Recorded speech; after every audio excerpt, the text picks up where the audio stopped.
This is the musical staff, which is a collection of 5 lines and then 4 spaces in between those lines.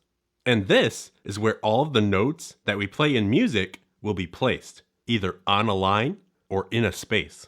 And every single one of those lines and spaces has a label, starting from the bottom and going up. That's the rule. Always count starting at the bottom. So starting with the lines on the staff, we have line 1, line 2, line 3, line 4, and line 5. Let's say that all together. 1, 2, ready, go. Line 1, line 2, line 3, line 4, line 5.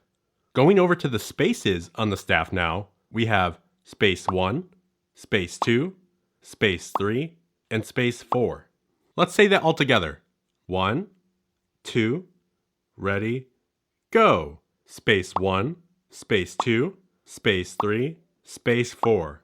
5 lines and 4 spaces in between those lines. That's the musical staff. If you want to watch more music lessons for beginners, make sure you click one of the videos on the left side of your screen to continue your journey. And hey, if you want to see more content like this, then click the profile icon on the right side of your screen to subscribe to the channel. That way you never miss another video. Until then though, I hope you have a great week and happy practicing.